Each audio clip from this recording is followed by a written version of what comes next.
কীভাবে চিংড়ি মাছের তরকারি করতে হয় দেখুন আপনারা। আমি ওখানে চিংড়ি মাছ নিয়েছি, একটা বড় চিংড়ি।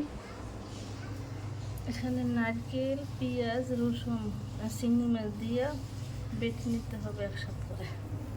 আমি 2 মিনিট পর ফিরে আসছি।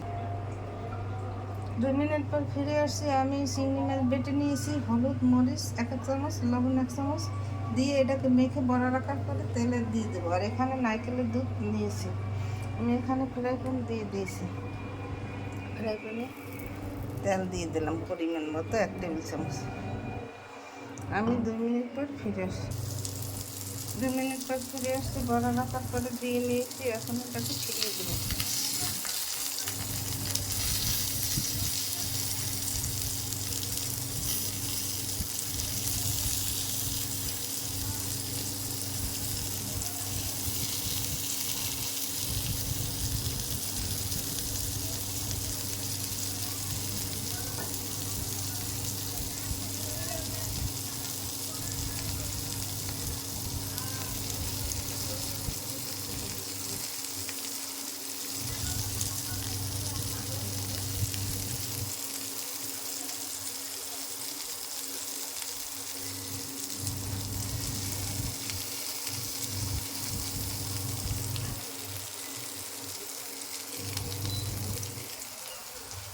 আমার এই বড়া ভাজা হয়ে গেছে। এখন আমি আরেকটা কড়াই দিয়ে দিলাম। কড়াইতে তেল দিয়ে দিলাম 1 টেবিল চামচ।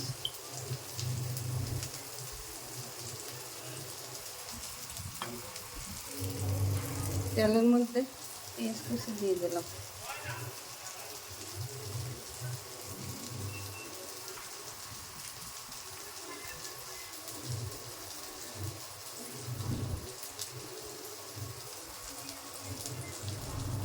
দুই মিনিট পর ফিরে আসছি।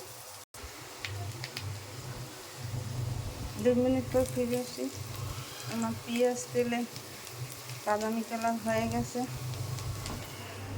এখন নারকেলের দুধ দিয়ে দিলাম 2 বাটি।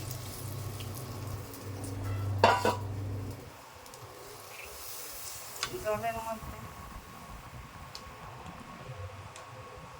1 চামচ মরিচের গুঁড়ি দিলাম, 1/2 চামচ হলুদের গুঁড়ি, 1 চামচ ধনিয়ার গুঁড়ি,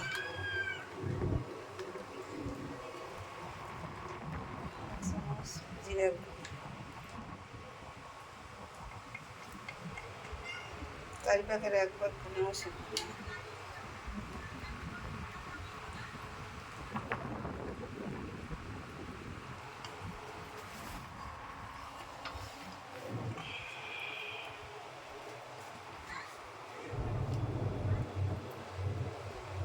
জল ফুটে যাবে, তারপর চিংড়ি মাছের বড়া দিয়ে দিতে হবে। এখন চিংড়ি মাছের বড়া দিয়ে দিলাম।